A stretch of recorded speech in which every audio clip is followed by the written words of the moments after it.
Welcome back to the channel Cloud Story.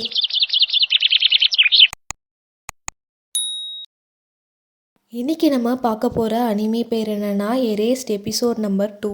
இதுக்கு முன்னாடி upload பண்ண ஃபர்ஸ்ட் எபிசோடை பார்த்துட்டு வந்துடுங்க. அப்போ தான் இந்த செகண்ட் எபிசோட் நல்லா புரியும் உங்களுக்கு. சரி, இப்போ நம்ம செகண்ட் எபிசோட்குள்ளே போகலாம். எபிசோடோட ஸ்டார்டிங்கில் சட்டோரோ நம்மளோட ஹீரோ 18 வருஷத்துக்கு பின்னாடி வந்திருப்பான்.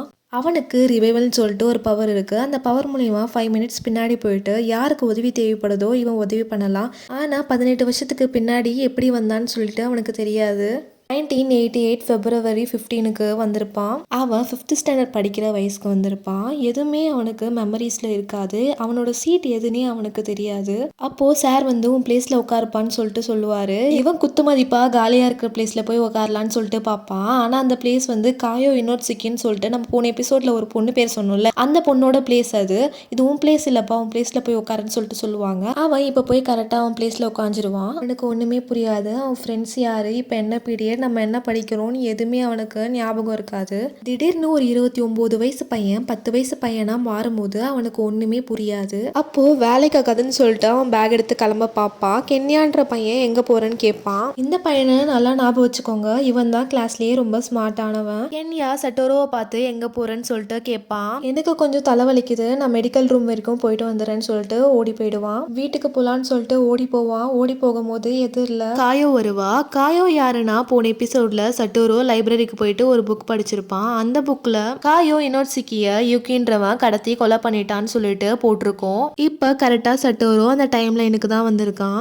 இவன் அவளை பார்த்திருக்கவே மாட்டான். அம்மான்னு சொல்லிட்டு கத்திட்டு ஓடி போவான். சட்டோரோ அவன் வீட்டுக்கு வந்துடுவான். வீட்டுக்கு வந்தவொடனே கதவு திறக்க ட்ரை பண்ணுவான். நம்ம சின்ன வயசுல இருக்கும் போது சாவி எங்கேயாச்சும் ஒலுக்கி வச்சுட்டு போவோம். அந்த சாவியை எடுத்து நம்ம டோர் ஓபன் பண்ணி உள்ள போவோம்.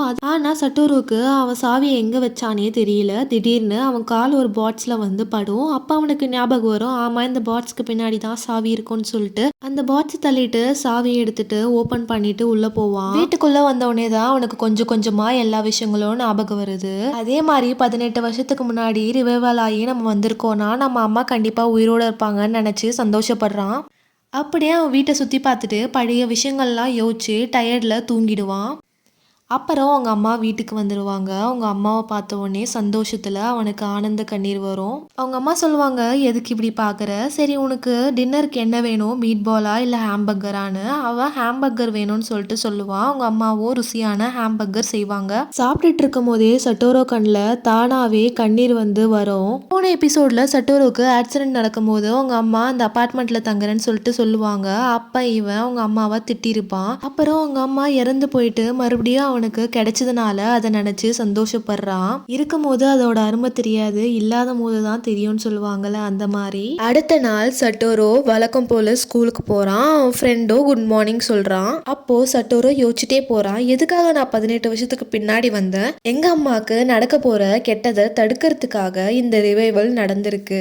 ஆனா இந்த இடத்துல எந்த விஷயமும் தப்பா படலையே அப்படின்னு யோசிச்சுட்டு இருக்கும் போதே அவன் காயோ இனாட்சுக்கிய பாக்குறான். அப்பதான் அவன் ரியலைஸ் பண்றான், இவ தான் காயோ ஹினாட்சுகி. அவங்க அம்மா கூட இவளும் தனியா தான் வாழ்ந்துட்டு இருக்கா. சட்டோருக்கு தான் எல்லாம் தெரியும்ல, இந்த பொண்ணை கடத்தி கொலை பண்ணிடுவாங்கன்னு. அதனால அவன் ஷாக்கிங்கா பார்த்துட்டே இருக்கான். சட்டோரு கிளாஸை கூட கவனிக்காம காயோவை பார்த்துட்டே இருப்பான். காயோ காம்பஸ் கீழே போட்டு அதை எடுக்க போகும்போது சட்டோரோ அவ காலில் இருக்கிற தழுமை நோட் பண்ணுவான். கிளாஸ்லாம் முடிஞ்சதுக்கு அப்புறம் சட்டோரோவும் அவங்க ஃப்ரெண்ட்ஸும் கேஷுவலா பேசிட்டு இருப்பாங்க. சட்டோருக்கு இப்பதான் இவ பேரு ஷீரோனும் இவன் பேரு காசு, இவன் பேரு கென்யா, இவன் பேரு ஒசாமான்னு சொல்லிட்டு சட்டோரோக்கு அப்பதான் ஞாபகம் வருது. அப்போ கென்யா சட்டோரோ கிட்ட கேக்குறான், நான் உன்னை கேக்குறேன், நீ தப்பா எடுத்துக்காத, உனக்கு காயோ யூனிவர்சிட்டி மேல க்ரஷ் இருக்கா, ஏன்னா கிளாஸ்ல நீ அவளை பார்த்துட்டே இருந்ததை நான் நோட் பண்ணேன்னு சொல்லிட்டு கேக்குறான். அப்ப காசு சொல்றான், எனக்கு இதுல நிறைய எக்ஸ்பீரியன்ஸ் இருக்கு, ஏதாச்சும் டவுட்னா என்கிட்ட கேளு, நான் ஹெல்ப் பண்றேன்னு சொல்லிட்டு. அப்போது சட்டோரோ சொல்கிறான், நீங்கள் நினைக்கிற மாதிரிலாம் இல்லை, ஆனால் அந்த பொண்ணை பற்றி தெரிஞ்சுக்கணுன்னு எனக்கு ஆர்வமாக இருக்குன்னு சொல்லிட்டு. அப்போ காசு சொல்கிறான், எதுவாக இருந்தால் என்ன, ரெண்டும் ஒன்று தான், நான் ஹெல்ப் பண்ணுறேன் மச்சான்னு சொல்லிட்டு அவன் சட்டோரோக்கும் காயோக்கும் ஒரு மீட்டிங் அரேஞ்ச் பண்ணுறான். ஃபர்ஸ்ட் வேர்டே காயோ நீ ஒரு முட்டாள் அப்படின்னு சொல்லிட்டு சொல்கிறா. இப்படிதான் ஒருத்தனுக்கு அளவு சொல்லுவியான்னு சொல்லிட்டு மைண்ட் வாய்ஸை வெளியே சொல்லிடுவான். அச்சச்சோ, அந்த காஜுவை போய் மீட்டிங் அரேஞ்ச் பண்ண சொன்னா அவகிட்ட அவன் மேலே எனக்கு க்ரஷ் இருக்குன்னு போய் சொல்லிட்டானோ அப்படின்னு சொல்லிட்டு இவன் நினைப்பான். அப்புறம் சட்டோரோ சொல்லுவான் காயோ கிட்ட, நம்ம ஒரே வேலை தான் போகிறோம் வீட்டுக்கு, நம்ம ஏன் ஃப்ரெண்ட் ஆகக்கூடாதுன்னு சொல்லிட்டு கேட்பான். அதுக்கு காயோ சொல்லுவா, என்கிட்ட உனக்கு என்ன பிடிக்கும், அதுக்கான பதில் உன்கிட்ட இல்லை, இருந்திருந்தா சொல்லியிருப்ப, இப்போ நீயும் ஃபேக் நானும் ஃபேக்குன்னு சொல்லிட்டு போயிடுவா. சட்டோரோ அப்போ நில்லுக்காயோன்னு சொல்லிட்டு சொல்லுவான். அப்புறம் நம்ம ஃப்ரெண்ட் ஆகலாமா வேணாமா ஏதாச்சும் சொல்லிட்டு போன்னு சொல்லிட்டு கேட்பான். அதுக்கு காயோ சொல்லுவா, ஃப்ரெண்டுனா எப்படி ப்ரொடெக்ட் பண்ற மாதிரியா, எனக்காக நீ யாரை வேணா கொலை பண்ணுவியா அப்படின்னு சொல்லிட்டு கேட்பா. அப்போ சட்டோருக்கு பழைய விஷயங்கள்லாம் ஞாபகம் வருது. ஒரு நாள் காயோ பார்க்ல தனியா இருக்கும் போது இவன் பார்த்தோம் பார்க்காத மாதிரி போயிருந்திருப்பான். அப்புறம் காயோ இறந்து போயிருப்பா. அப்போ சட்டோரோ ஃபீல் பண்ணி அழுதுட்டு இருப்பான். நான் அவளை கண்டிப்பா காப்பாற்ற முடிஞ்சிருக்கோன்னு சொல்லிட்டு அதை அவன் யோசிச்சு பார்த்துட்டு இருப்பான். சட்டோருக்கு தோணும், எப்படியாச்சும் காயோவை நான் காப்பாத்தியே ஆகணும், அவள் கொலை செய்யப்பட்டது முன்னாடி நாள் தான் அவளுக்கு என்னமோ நடந்திருக்கு, நான் கண்டிப்பா கண்டுபிடிச்சி காயோவை காப்பாத்துவேன்னு சொல்லிட்டு. அப்போ தூரத்துல இருந்து ஒருத்தன் இதெல்லாம் பார்த்துட்டு இருக்கான். அது யாருன்னா யூகி அண்ணா தான். அடுத்த நாள் சட்டோரோ காயோ சொன்னதே நினச்சி யோசிச்சுட்டு இருப்பான். நீயும் ஃபேக் நானும் ஃபேக்குன்னு சொன்னா அப்படின்னா நான் வந்து 29 வயசுலேருந்து 10 வயசு பையனாக மாறினதை சொல்லியிருக்க மாட்டா கண்டிப்பாக. ஆனால் ஃப்ரெண்ட்ஸ் கிடைக்கணுன்றதுக்காக நானா இல்லாமல் ஒரு சில டைம் ஃபேக்காக நடிச்சிருக்கேன், அதான் சொல்லியிருப்பாளோ அப்படின்னு சொல்லிட்டு இவன் யோசிச்சுட்டே வரான். அப்போது அவளா இல்லையா அப்படின்றதும் அவன் யோசிப்பான். அப்போது ஃப்ரெண்ட்ஸ் எல்லாரும் காயா கூட பேச போனியே, என்ன ஆச்சு, கை பிடிச்சிட்டு போனீங்களா, வேற என்ன பேசுனீங்க, எப்படி இருந்துச்சுன்னு சொல்லிட்டு கேட்டுட்டே இருப்பாங்க. இல்லை நாங்கள் சும்மா தான் பேசணும் அப்படின்னு சொல்லிட்டு அவன் சொல்லுவான். சும்மா பேசணுமா, அவள் யாருக்கிட்டையும் சாதாரணமாக பேச மாட்டான், உங்ககிட்ட பேசியிருக்கானா என்னமோ இருக்குன்னு சொல்லிட்டு கலாய்ப்பாங்க. அப்போ கென்யா சொல்லுவான், அவனை ஃப்ரீயாக விடுங்க, அவனை ஸ்ட்ரெஸ் பண்ணாதீங்கன்னு சொல்லிட்டு. ஆயோ கிட்னாப் ஆனனால நான் சீக்கிரமாக தெரிஞ்சுட்டாங்கன்னு சொல்லிட்டு அவன் மனசுக்குள்ளே நினைப்பான். அவங்க ஃப்ரெண்ட்ஸ் கேட்பாங்க, உன்னோட க்ளவுஸ் எங்கே போச்சுன்னு. அப்போ சட்டோரோ சொல்லுவான், என்னோட க்ளவுஸ் எங்கே போச்சுன்னு எனக்கு தெரியலன்னு. அப்போ அவங்க ஃப்ரெண்ட்ஸ் சொல்லுவாங்க, அப்போ கண்டிப்பாக அது ஹைடோட்டில் தான் இருக்கும்னு. அப்போது சட்டோரோ கேட்பான், நம்ம ஏன் இன்னைக்கு ஹைடோட்க்கு போகக்கூடாதுன்னு. அப்போ அவங்க ஃப்ரெண்ட்ஸ் எல்லாம் சொல்லுவாங்க, நம்ம தான் ஸ்னோஃபால் முடிகிற வரையும் ஹைடோட்க்கு போவேனான்னு முடிவு பண்ணியிருக்கோம்ல, அது உனக்கு தெரியாதான்னு சொல்லிட்டு நான் மறந்துட்டேன்னு சொல்லிட்டு சட்டோரோ சொல்லுவான். எல்லாருக்கும் பாய் சொல்லிட்டு கென்யா கிட்ட டான்ஸ் சொல்லலான்னு சொல்லிட்டு போவான். கென்யா ரொம்ப நன்றி இன்னைக்கு எனக்கு ஹெல்ப் பண்ணதுக்கு அப்படின்னு சொல்லிட்டு சட்டோரோ சொல்லுவான். பரவாயில்ல இருக்கட்டும்னு சொல்லிட்டு கென்யா சொல்லுவான்.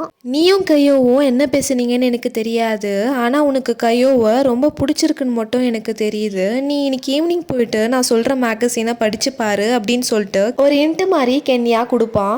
சரி என்னதான் இருக்குன்னு சொல்லிட்டு சட்டோரோ வீட்டில் உட்காந்து அந்த மேகசீனை பார்ப்பான். அப்புறம் தான் தெரியுது அவனுக்கு அது கையோ எழுதுன மேகசின் சொல்லிட்டு. அதுக்கப்புறம் சரி நம்ம படிக்கலான்னு சொல்லிட்டு படிக்க ஆரம்பிப்பான். காயோ எழுதுன எஸ்ஐயோட பேர் என்னன்னா நான் இல்லாத டவுன். அதில் அவ சொல்லுறா, எனக்கு இங்கே இருக்கவே பிடிக்கல, நான் பெரியவளாக வளர்ந்ததுக்கப்புறம் தனிமையான ஒரு ஐலாண்டுக்கு போகணும், அந்த ஐலாண்டில் யாருமே இருக்கக்கூடாது எங்கள் அம்மாவையும் சேர்த்து. நான் நீச்சல் அடிக்கணும்னு நினைக்கும் போது நீச்சல் அடிக்கணும், மரம் ஏறணும்னு நினைக்கும் போது மரம் ஏறணும், தூங்கணும்னு நினைக்கும் போது தூங்கணும். நான் இல்லாத டவுனில் எதுவுமே நடக்காத மாதிரி எல்லாரும் ஸ்கூலுக்கு போவாங்க, எதுவுமே நடக்காத மாதிரி எங்கள் அம்மா டின்னர் சாப்பிடுவாங்க, இதுதான் எனக்கோ வேணும் அப்படின்னு சொல்லிட்டு காயோ எழுதியிருக்கா. இதெல்லாம் படிச்சுட்டு சட்டோரோ ரொம்ப ஃபீல் பண்ணுவான். அப்புறம் டின்னரில் சட்டோரோ அவங்க அம்மா கிட்ட சொல்லுவான், எனக்கு பர்த்டே வருது, பார்ட்டி வைக்கலான் இருக்கேன், என்னோட 5 ஃப்ரெண்ட்ஸை நான் இன்வைட் பண்ணவான்னு. அதுக்கு அவங்க அம்மா சொல்லுவாங்க, இது வரைக்கும் நீ பார்ட்டி பற்றி கேட்டதில்லை, கண்டிப்பாக பண்ணிடலாம், நானே பெரிய கேக்காக பண்ணித்தரேன்னு சொல்லிட்டு சொல்லுவாங்க. அடுத்த நாள் சட்டோரு ஸ்கூல் முடிச்ச உடனே அவங்க ஃப்ரெண்ட்ஸ்க்கெல்லாம் பாய் சொல்லிட்டு காயோவை பார்க்க போயிடுவான். சட்டோருக்கு காயோ அவங்க அம்மா கிட்ட அடி வாங்குறான்னு தெரிஞ்சிடும். அதனால கண்டிப்பா காயோ பார்க்ல தான் எப்பவும் போல இருப்பான்னு தெரிஞ்சு பார்க்குக்கு போவான் அவன். நான் உன் கூட உண்மையிலேயே ஃப்ரெண்டா இருக்க வாசப்படுறேன், ஆனா அதுக்காக என்னால கொலைலாம் பண்ண முடியாதுன்னு சொல்லுவான்.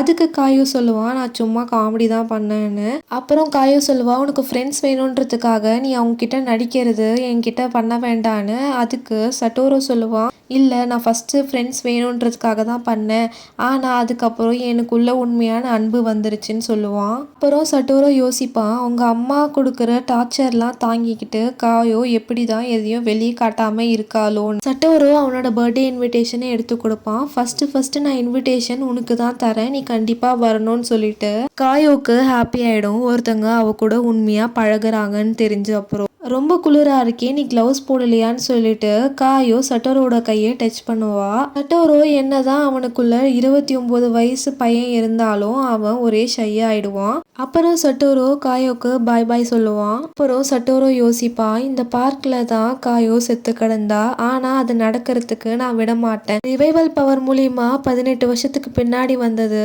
நான் யூஸ் பண்ணியே தீரணும், காயோவை காப்பாத்தியே ஆகணும்னு நினைப்பான். இவ்வளவுதான் செகண்ட் எபிசோட். இதுக்கப்புறம் என்ன நடக்க போகுதுன்றத நம்ம வர எபிசோட்ஸ்ல பார்க்கலாம். Thanks for watching. Bye bye.